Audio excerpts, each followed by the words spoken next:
Entitled wife betrayed me and cheated with a guy at her rehab center. Then divorced me and abandoned our kids.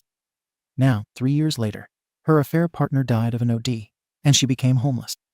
She came back, wanting to be a mother to my kids and a wife to me, then tried to kidnap my son. I don't even know where to start. My life for the past 5 years has been an emotional roller coaster, and now it feels like someone just yanked the brakes off at full speed. My wife, who I fought so damn hard to help, betrayed me in ways I never thought possible. And after all the hell she put me and our kids through, she's suddenly back, wanting another chance. I 35M was married to Jessica 33F for 7 years.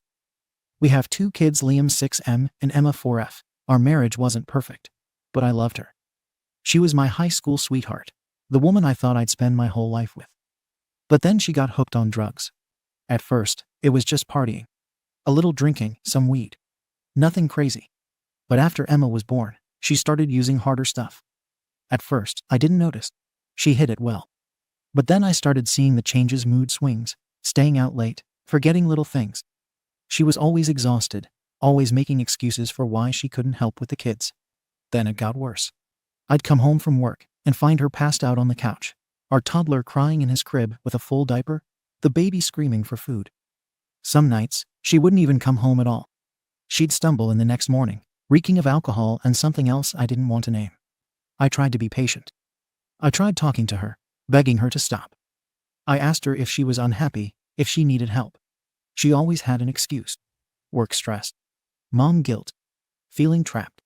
She promised she'd get better, but the lies kept piling up.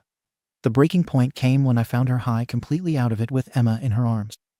I had just walked in from work, exhausted and ready to collapse, when I saw her sitting on the floor, eyes glazed over, Emma wailing in her lap. She wasn't even reacting, just staring off into space while my daughter screamed for her mother.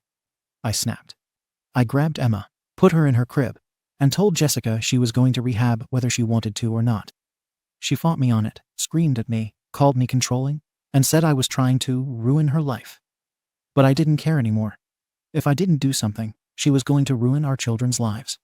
I called her parents, scraped together every penny I had, and got her into a treatment center. She went, reluctantly, but I hoped that this was the turning point. For the first couple of months, she seemed to be improving. She called regularly, told me she was clean, and said she missed the kids. I let myself believe she was actually healing. I started imagining our future again, our family whole, her sober, being the mother our kids needed. Then she started acting weird. She'd miss scheduled calls. When she did pick up, she sounded distant and distracted. She stopped asking about the kids. Our conversations became shallow, almost rehearsed, like she was saying what I wanted to hear just to get off the phone. My gut told me something was wrong, but I ignored it. I needed to believe in her. 6 months in, she finally told me the truth. She had been sneaking out of the rehab facility, meeting someone. Another addict, Daniel. She had been sleeping with him. More than once. While I was at home, holding our kids, waiting for her to get better, she was out screwing another man. She told me she had been living a double life. That line to me was tearing her apart. That she had to be honest with herself. And then she hit me with the final blow. She had fallen in love with him. My whole body felt cold. I had spent years trying to pull her out of the darkness, sacrificing my own sanity. And this was how she repaid me. I told her she could have him. She left me. Just like that. She filed for divorce and said she wanted to be with Daniel. And worst of all, she didn't even fight for our kids. She acted like she would be around, like she still wanted to be a mother. But that was bullshit. The first year after the divorce, she only showed up for major holidays or birthdays. And even then, she barely stayed an hour. The kids didn't understand why she was always leaving. Liam, who was old enough to remember, would ask me why mommy didn't want to tuck him in at night anymore. I had no answer for him. The visits became less frequent, to the point where I had to threaten her with court action just to get her to show up. But what kind of mother only sees her kids when she's forced to? Then, after about a year, she just disappeared. No calls, no visits. Nothing. I won't lie, raising 2 kids alone while working 2 jobs nearly killed me. There were nights I sat in my car after work, too exhausted to move, just staring at my hands and wondering if I was going to make it. But I did make it. Because I had no other choice. Now, 3 years later, my kids are stable. They're happy. Liam barely talks about his mother anymore. And Emma, she doesn't even remember her. As far as she's concerned, I'm the only parent she's ever had. And now? Now Jessica's back. She showed up at my door last night, looking like a ghost of the woman I once knew. Her face was thinner, her eyes sunken, like she had been through hell and back. And maybe she had. I don't know, and I don't care. She was crying, sobbing, saying she made a huge mistake, that she left Daniel, that she finally realized what she lost, that she wants to be a mother again.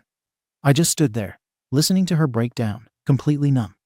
After all this time, after all the pain, after abandoning her own children for years, she suddenly wants to come back. Just like that? I don't know what the hell to do. Comments. Comment 1. Bro, why are you even entertaining this? Your ex-wife didn't suddenly have an epiphany, she ran out of options. She burned her bridges with her affair partner, has nowhere to go. And now she wants to crawl back because she sees you as her last safety net. Don't be that guy. She abandoned her own kids for a man she met in rehab. Think about that for a second. If you let her back in, even a little, she'll play the "I'm their mother" card, cause chaos, then vanish again when it's inconvenient. Do you really want your kids to grow up watching their mom waltz in and out of their lives whenever she pleases? You have one job now: protect them. Comment 2. I don't know how to say this nicely, so I won't. You're being weak right now, man. You're standing at the door listening to her sob, like she's the victim when she walked out on 2 helpless babies to screw some lowlife addict. And now you're actually debating whether she deserves another chance. Your kids don't need a mom like this. They need a father with a backbone. If you let her in, even an inch, she'll manipulate you and disappear all over again. She's not sorry she left, she's sorry her life fell apart. You need to report her for missed child support and get a restraining order before she does more damage. Stop thinking with your guilt and start thinking like a father. Comment 3. Let's cut through the bullshit. She came back because she has nowhere else to go. She didn't wake up one day and realize she loved you and the kids. If she did, she wouldn't have disappeared for 3 years. Her little fantasy life with Daniel fell apart, and now she needs a fallback option. You've been breaking your back to give your kids a stable life. She chose to abandon them. And guess what?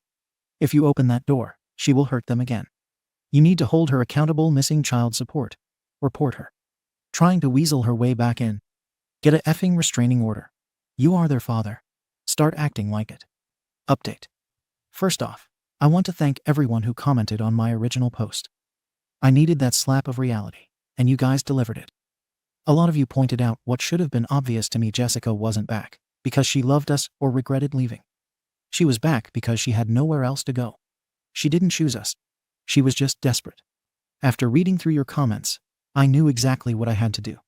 The next night, she showed up crying at my door.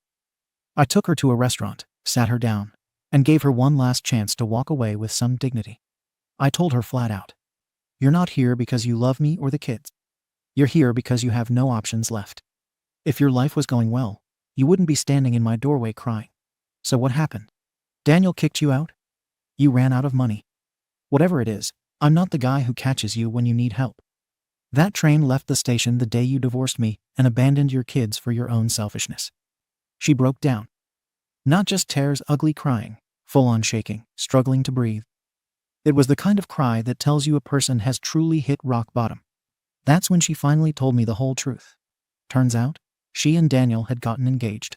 Yeah, the guy she left me for. The one she abandoned her kids for. She was planning to marry him. But it didn't turn out to be the true love she thought it was. They had tried to stay clean, but addiction is a monster.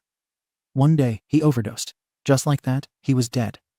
Her whole life shattered overnight. She spent whatever money she had left spiraling back into her addiction, burning through everything until she had nothing. She was homeless. With nowhere else to turn, she came crawling back to me, hoping I'd be the safety net she threw away. Then, she had the audacity to ask me for one more chance. To help her get clean. To give her a place to stay. I looked her dead in the eyes and said, "No." She begged, pleaded, swore she'd change. But I wasn't going to let her waltz back into my kids' lives just to break them all over again. I have been doing this alone for 3 years. I will not let her ruin what I've built. That's when she lost it. She screamed at me, called me heartless, a monster, a terrible person. Then she grabbed a plate from the dining table and threw it at my head. It shattered against the wall behind me. She kept throwing anything she could get her hands on, cursing me out, sobbing like a lunatic, getting both of us kicked out. I begged them not to call the cops, paid my bill and the damages, and walked out because I wanted this night to be over. I thought that was the end of it. I thought she'd disappear again, too strung out and lost to do anything else. I was wrong. The very next day, I got a call from Liam's school. Jessica had shown up, high as a kite, trying to take the kids. She barged into the office, slurring her words, demanding to see them. She claimed she was their mother and had every right to take them home. But the school didn't budge. They knew the situation. I had all my paperwork years ago to remove her as an approved guardian. They called me immediately. They also called the cops. By the time I got there, she was already in handcuffs. She had drugs on her. When I saw her sitting on the curb, wrists zip-tied behind her back, looking like a complete wreck, I felt nothing. No sympathy. No anger. Just nothing. She tried to say something to me, but I didn't even look at her. I just walked into the school and made sure my kids were okay.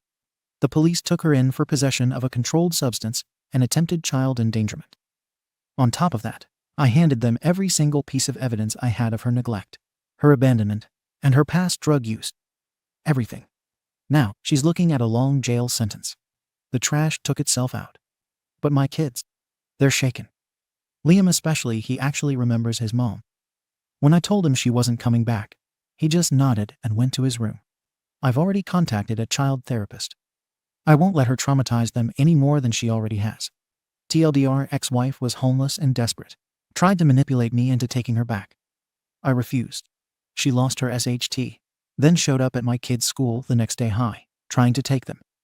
Cops got involved. She was arrested for drug possession and child endangerment. Now, she's facing serious prison time. Trash cleared itself out. But my kids are traumatized, and I'm getting them therapy. Top comment. Dude, why did you even meet up with her? You should have slammed the door in her face. OP. Trust me, I asked myself the same question. But honestly, I needed to hear her out just to shut this chapter of my life for good. I needed to look her in the eyes and see exactly how far she had fallen. And now I never have to wonder, what if? Now, I know without a shadow of a doubt that she was always going to destroy herself with or without me.